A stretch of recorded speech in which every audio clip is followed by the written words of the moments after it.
오늘 우리는 이 베드로전서 4장 10절과 11절 두 절 말씀을 가지고 이제 함께 말씀 나누도록 하겠습니다.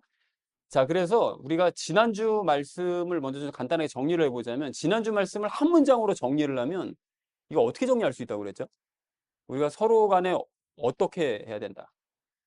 서로 간에 우리가 원한을 품지 말고 상대방을 받아주되, 그죠? 받아줘야 된다고 그랬죠? 받아주되 어떻게 하라고요? 받아주는 것을 넘어서 서로 어떻게 해야 된다? 서로 사랑해야 된다. 라는 얘기를 우리가 이거 한 문장으로 이렇게 요약할 수 있다고 그랬습니다. 자, 그런데 이렇게 되기 위해서는 무엇부터 받아야 된다고요? 우리가 무엇을 받아야 된다? 성령님을 받아야 된다고 그랬죠. 이게 답이 없으면 우리가 또 이게 그죠? 막 헷갈리죠, 막 그냥 갑자기 문제 형식이 바뀌어가지고. 자, 그래서 성령님 세례를 먼저 받아야 되는데, 그리고 상대방에게 우리가 어떤 마음을 가질 때 사랑하는 마음을 가질 수 있다. 상대를 불쌍히 여기는 마음을 가지면 서로 이제 사랑하는 그런 마음을 가질 수 있게 된다. 그렇게 해도 근데 사랑 실천이 안 될 수가 있죠. 그죠? 그래서 우리가 그렇게 성령님 세례를 받았음에도 불구하고 또 상대를 불쌍히 여기는 마음을 가짐에도 불구하고 이게 잘 안 될 수가 있는데, 그때 우리가 기억해야 될 말씀이 있다고 그랬죠. 예수님께서 나를 따라오려면은 너희는 이렇게 해야 된다. 어떻게? 자기를 부인하고 자기 십자가를 지라는 그런 말씀을 우리가 기억해야 된다고 그랬습니다. 그러니까 나는 사랑할 수 없습니다. 근데 예수님께서 사랑하게 만들어 주실 것을 믿습니다. 라는 것을 고백해야 된다고 그랬죠. 자, 그래서 이것을 거꾸로 이제 되짚어서 그냥 정리해 보면 이렇게 됩니다. 자기를 부인하고 자기 십자가를 이제 져야 성령님 세례를 받을 수도 있고 상대를 불쌍히 여기는 마음을 가질 수도 있는 거죠. 그래서 원한을 품지 않고 받아주면서 서로 사랑을 하는 이런 지경으로 나아갈 수 있게 된다라는 것이 이제 지난주 말씀이었어요. 그리고 이렇게 이제 하게 되면 우리가 또 사랑하게 되면 성령의 열매를 맺을 수 있게 되고요. 성령의 열매의 가장 첫 번째 열매가 사랑이니까 사랑으로 나머지 열매들이 맺어지는 거니까.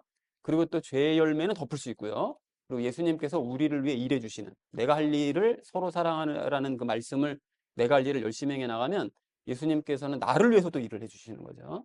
그걸 우리가 체감을 할 수 있다. 그래서 이제 오늘 말씀은 여기 지난주 말씀 여기에 더해서 좀 더 구체적인 실천 방법에 대해서 말씀을 하십니다. 그래서 자신이 받은 은사를 이용을 해서 사랑을 실천을 하되, 지난주처럼 사랑을 실천하되 예수님과 함께 행해야 된다. 요것을 말씀하는 게 이번 주 내용이라는 거예요. 요거를 이제 아시는 상태로 이번 주 주제를 이렇게 잡았는데요. 예수님과 함께 은사로 섬기자라는 것을 주제로 이제 각절 말씀 우리 나누도록 하겠습니다. 먼저 10절 말씀 다시 한번 함께 읽겠습니다. 하나님의 다양한 은혜를 맡은 선한 청지기들로서 각인이 은사를 받은 대로 그처럼 서로를 그 은사로 섬기라, 이렇게 말씀하시죠. 근데 여기 은혜라는 말이 나오잖아요. 그러면 여기 은혜라는 말이 우리가 흔히 많이 알고 있지만 동화에도 뭐 은혜 갚은 까치 뭐 이런 거 많이 나오죠. 근데 그 은혜가 뭐죠? 은혜는 사실 선물입니다. 선물. 그 쉬운 말로 얘기하면. 근데 여기서는 요 은혜라는 말이 하반절의 은사라는 말과 같아요. 같은 뜻으로 요 은혜라고 그냥 썼습니다. 그러면 은사는 뭐냐? 은사는 뭐냐면 하나님께서 우리에게 주시는 재능입니다. 그것도 선물이죠. 영적인 재능, 또는 영적인 재능 아니더라도 내가 잘할 수 있는 거, 남들보다 잘하는 거, 요런 재능을 주신 것을 이제 은사라고 그래요.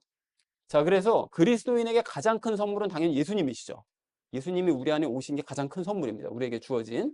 그런데 예수님께서 우리 안에 오시면 고유한 은사를 드러내게 해주세요. 예수님이 우리 안에 들어오시면서 너의 재능은 이거다 라고 이제 그걸 밝히 보여주신다는 거죠. 드러나게 만드십니다. 그래서 그 재능이 무엇인지를 본인이 발견할 수 있고 깨달아야 되는 거예요. 자, 그래서 은혜를 맡은 선한 청지기들로서라고 얘기하시는데, 그 예수님께서 이렇게 은사를 주신 그 은사를 이제 발휘를 할 때는 청지기로서 행하라는 거예요. 근데 청지기가 뭐죠? 청지기는 주인의 재산을 맡아서 관리하는 사람을 청지기라고 그러잖아요. 그러니까 바로 그겁니다. 그러니까 은사는 내 것이 아니라 주인 거라는 거예요. 그러니까 내게 주신 은사, 내게 주신 재능도 사실은 내 게 아니라 원래는 예수님 거죠. 예수님 건데 잠깐 나한테 맡겨주신 거예요. 그래서 너가 이거를 가지고 내 거를 가지고 행해봐라 라고 맡겨주신 건데, 그것을 주인이 집행하라는 대로 행해야 되는 거죠. 그 내 은사를 내 마음대로 쓰는 것이 아니라 예수님께서 하라시는 대로 집행해서 행해 나가야 된다라고 이제 말씀을 하십니다. 그리고 은사를 받은 대로 그처럼 서로를 은사로 섬기려는 거야. 은사가 없는 상태로 억지로 섬기려고 그러지 말고 예수님께서 우리에게 주신 은사를 가지고 그 은사를 10분 발휘해서 사람들을 섬기는 일에 사용하면 된다는 거예요. 그게 이제 오늘 말씀입니다. 자, 그래서 10절의 의미를 이렇게 정리할 수가 있겠는데요. 하나님의 다양한 은사를 맡은 선한 청지기들로서 각 사람이 받은 은사를 가지고 서로를 섬기도록 해라. 이게 지난주에 얘기했던 사랑 실천의 한 방법이죠. 서로 사랑을 실천해야 되는데 그렇게 서로 사랑을 실천할 때 섬기라는 거예요. 어떻게? 내가 가진 은사를 가지고 상대방을 섬기라는 거죠. 서로가 서로를 각자가 받은 은사가 틀리니까 그걸 가지고 서로를 섬겨야 된다라고 말씀하고 있습니다. 자, 이어진 11절 말씀 함께 읽도록 하겠습니다. 만일 어떤 사람이 말하거든 그는 하나님의 신탁의 말씀들 같이 말할지니라. 만일 어떤 사람이 섬기거든 그는 하나님께서 주시는 기량에서 나온 것 같이 그것을 할지니라. 이는 하나님께서 모든 것들 안에서 예수 그리스도를 통하여 영화롭게 되시도록 하려 함이니 그분께 찬송과 통치권이 영원 무궁토록 있기를 바라노라. 아멘. 이렇게 돼 있죠. 자, 긴데요. 여기 만일 어떤 사람이 말하거든요. 근데 예를 든 겁니다. 은사를 주시는데 예를 들어서 말을 하는 은사를 누가 이제 받았어요. 그래서 가령 예를 들면 설교를 한다든지 아니면 전도를 한다든지 아니면 뭐 상담을 한다든지 아니면 권면을 한다든지 이런 말을 하는 은사를 이제 받았거든. 신탁의 말씀, 그러니까 우리 식대로 표현하면 대언의 말씀입니다. 그러니까 하나님의 계시를 말하는 것처럼 말을 하라는 거예요. 그러니까 상대방에게 내가 말하는 은사를 받아서 얘기할 때 하나님께 계시를 받은 사람처럼 말을 하라는 거예요. 담대하게.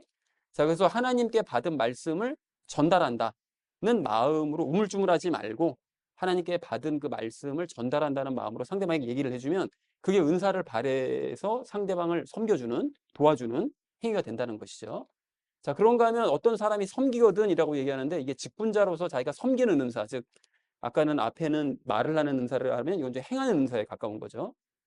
봉사를 하든 남을 돌보든 동행을 해주는 뭐 일을 하든 뭐 이런 일들을 하게 될 때 몸을 움직여서 섬기는 일을 하게 될 때는 하나님께서 주시는 기량에서 나온 것처럼, 즉 하나님께서 주시는 능력을 행하는 것처럼 능력을 행한다고 생각하고 행하라는 거예요. 즉 예수님과 함께 행하는 마음으로 행해야 된다는 거죠. 예수님께서 나를 행하게 하심을 따라서 담대하게 행해서 그를 열심히 도와주고 또는 같이 돌봐주고 함께 동행해주고 하는 일들을, 몸으로 움직이는 일들을 행해야 된다라고 이제 예를 들고 있습니다. 자, 그래서 하나님께서 모든 것들, 즉 말과 행동의 은사를 비롯한 그 외의 모든 은사들, 그거를 행할 때 예수 그리스도를 통해야 된다는 거예요. 그러니까 모든 은사는 다 예수님을 통해서 행해야 된다는 거예요. 예수님께서 다 개입하십니다. 모든 은사를 예수님께서 주셨기 때문에 그 예수님께서 각 은사마다 개입하셔서 행하게 하심을 따라 이제 행해 나가는 거죠. 자, 그렇게 될 때 하나님이 이제 영광을 받게 하신다는 거예요. 은사로 그렇게 섬기는 사람들은 예수님과 함께 행해서 하나님을 영화롭게 영광을 돌리는 일을 행해야 된다. 그래서 찬송과 영광이 하나님께 있기를 바란다라고 얘기하죠. 자, 11절을 이렇게 정리할 수가 있겠는데 어떤 사람이 말의 은사를 받았다면 하나님의 계시를 말하는 것처럼 말을 하고 또 행함의 은사를 받았다면 하나님의 능력처럼 그걸 행하도록 해라. 그래서 이는 모든 은사를 예수님과 함께 행해서 하나님을 영화롭게 하려는 것이 이게 목적이다. 그래서 하나님께 찬송과 통치권이 영원 무궁이기를 바란다. 라고 영광을 돌렸다는 것이 11절의 의미가 되겠습니다. 어떤 내용인지 대충 이해들이 가시죠? 자, 그래서 이제 말씀을 이렇게 정리해 볼 수가 있겠는데 하나님의 다양한 은사를 맡은 선한 청지기들로서 각 사람이 받은 은사를 가지고 서로를 섬기도록 해라. 내게 주신 은사를 가지고 서로를 섬겨라. 예를 들면 어떤 사람이 말의 은사를 받았을 때 하나님의 계시를 말하는 것처럼 말을 해서 상대방을 도와주고요. 또 행함의 은사를 받았다면 하나님의 능력처럼 행해서 상대방을 도와주고요. 그렇게 모든 은사를 예수님과 함께 행해서 하나님을 영화롭게 이제 하는 것이 우리가 해야 될 일이다.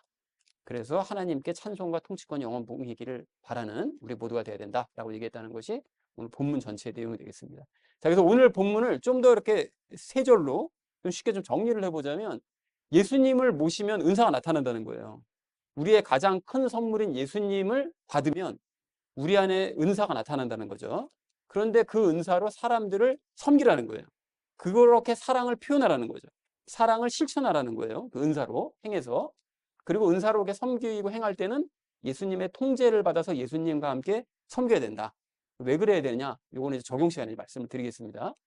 자, 그래서 은사로 섬기는 방법에 대해서 우리가 적용 시간에 나눌 건데 첫 번째는 우리가 섬김에 대해서, 두 번째는 은사에 대해서, 세 번째는 예수님과의 그 친밀함에 대해서 이야기를 나누도록 하겠습니다. 그래서 오늘의 결론이요. 예수님과 함께 은사로 섬기자라는 것을 주제로 나머지 말씀을 삶에 적용하면서 함께 말씀 나누도록 하겠습니다.